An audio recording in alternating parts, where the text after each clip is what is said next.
7:18. En Chile, 4 de cada 10 jóvenes de menores ingresos no terminan la enseñanza media y de ellos apenas 2 llegan a la educación superior, según la encuesta CACEM. Esta es una de las causas principales de la desigualdad en nuestro país. Vamos a retomar el contacto con Scarlett Cárdenas para analizar este tema. Scarlett, buenos días nuevamente. Buenos días, ¿cómo están ustedes? Hay diferencias enormes, diría yo, entre las personas que tienen más recursos y las que tienen menos. Vamos a conversar de inmediato con Harald Beyer, él es coordinador académico del CEP, el Centro de Estudios Públicos, un estudioso de la educación chilena. Mi primera pregunta apunta a lo siguiente: por ejemplo, en las familias que tienen más recursos, de cada 10 hijos, 9 logran entrar a la universidad. Cuando la gente tiene menos recursos, ni siquiera 2 de cada 10 hijos entran a la universidad. Buen día, ¿qué está pasando? A ver, el proceso educativo es un proceso encadenado, depende mucho de lo que pase al inicio. Y en las etapas iniciales la educación le falta calidad y muchos de esos niños tampoco van a la educación preescolar.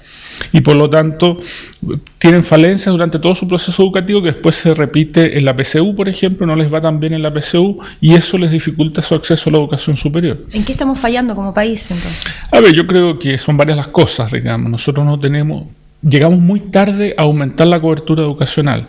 Son bastante notables los logros de los últimos años, pero nos demoramos mucho tiempo en llegar a esto. Históricamente invertimos mal y poco en educación.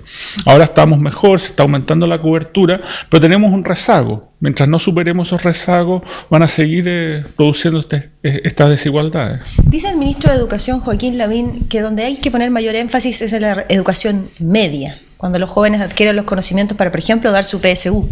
Yo creo que hay que poner atención en todo el proceso educativo. A mí, por ejemplo, me sorprenden que las coberturas en 3 años y 4 años son todavía bajas en Chile. Uno debería hacer un esfuerzo grande por aumentar la cobertura ahí, porque ahí hay clave para que partan bien los niños, partan en igualdad de condiciones.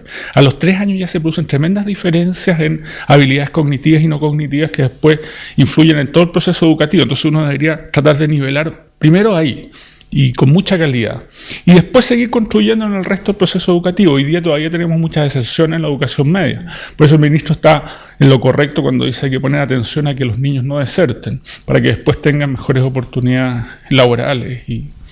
Ahora, ni qué decir de las diferencias de sueldo, ¿no? Porque, por ejemplo, alguien que llegó solamente hasta octavo básico gana en promedio 270.000 pesos mensuales.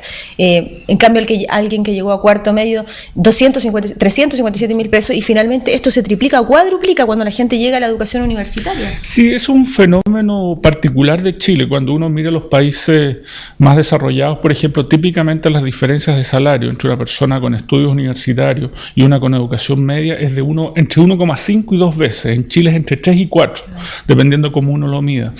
Y eso es preocupante, digamos, y eso habla algo sobre la calidad de la educación básica y media, pero también habla algo de esta historia de mala inversión que hemos hecho en educación y que recién en los últimos 30 años se está mejorando. ¿Por qué los jóvenes desertan de la educación? Porque, por ejemplo, en el caso de las mujeres, prácticamente 1/3 por materia de maternidad, embarazo, en fin, ¿no? Pero en el caso de los hombres, por ejemplo. A ver, cuando uno mira las oportunidades que se le abren a partir de su educación, ¿no es cierto? Si ellos creen que no van a poder acceder a la educación superior, si uno mira la encuesta y ve los ingresos, estar 1 o 2 años más en la educación no les rinde mucho económicamente. Entonces tienen incentivos a desertar. Entonces lo que uno tiene que hacer es motivarlos y decirles: mire, ustedes van a poder acceder a la educación superior, mejorar sus remuneraciones si ustedes se esfuerzan, y van a tener, además, advertirles desde ya que van a tener financiamiento para llegar a la educación superior. Mónica, Mauricio, ¿ustedes tienen preguntas? Sí, quería preguntarle, buenos días, Harald Beyer. La encuesta CACEM básicamente mide a las personas más vulnerables para enfocar las políticas sociales, y en algún momento se pensó que al entregar los resultados en materia de educación también se iban a centrar en decir, bueno, hay gente que pese a su condición de pobreza es menos pobre en la medida que recibe subsidios tanto en educación como en salud. ¿Eso es así? Efectivamente, si uno valorara los subsidios que recibe la persona en salud y en educación, ¿no es cierto?, esa persona sería menos pobre, porque si no tendría que pagar esta educación o esta salud. Sí, y por lo tanto ahí hay un efecto importante que las encuestas no miden bien y que los datos van a empezar a salir para medir bien eso. Lo que pasa es que los resultados no se entregaron de esa manera en la jornada de ayer, se centraron más en los años de educación, más que en la relación subsidios de educación-pobreza. No, lo que pasa es que no es tan fácil calcular esto. Yo supongo que todavía no están los cálculos hechos, digamos, se demora un tiempo. Históricamente siempre se ha demorado 3 o 4 meses hasta que esos datos salen. Pero una vez que estén los datos, yo creo que vamos a mostrar de que la desigualdad es más chica de lo que muestran estos datos de ingreso autónomo e ingreso monetario. Mónica.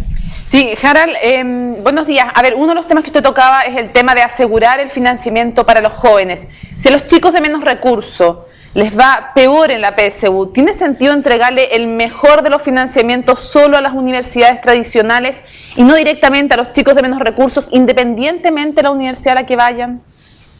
O sea que hay que trabajar sobre dos áreas. A uno le gustaría, ¿no es cierto?, que la probabilidad de ingreso a la universidad fuera independiente del origen socioeconómico. Eso no ocurre hoy día. Esa es un área en la que hay que trabajar. Pero a uno también le gustaría que hubiese financiamiento, por ejemplo, para otras modalidades educativas que no fuera la universidad. Hoy día están demasiado concentrados los recursos en la universidad.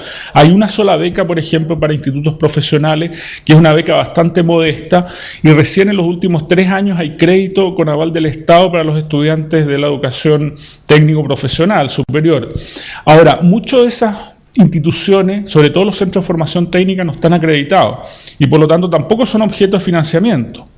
Entonces también hay que trabajar en esa área para lograr que esos centros de formación técnica mejoren, se consoliden y de alguna forma obtengan acreditación. Perdón, pero el Fondo Solidario, sí, súper breve, el Fondo Solidario solo va a las universidades tradicionales y muchas veces por mal puntaje en la prueba de aptitud, en la PSU, perdón, no llegan los chicos de menos recursos a las universidades tradicionales. No, por eso que hay que buscar nuevas formas de financiamiento, pero al mismo tiempo esas formas de financiamiento son incipientes, pero muchos institutos profesionales y centros de formación técnica no están acreditados, entonces no pueden recibir el financiamiento del Estado, que está condicionado a la acreditación de las instituciones. Muchísimas gracias, Harald Beyer, por estas reflexiones sobre la educación chilena y esta conversación. Esta mañana nos despedimos desde la Comuna de La Reina. Que tengan buen día. Muchas gracias, Scarlett, a ti y a tu entrevistado. Buenos días. Hasta pronto.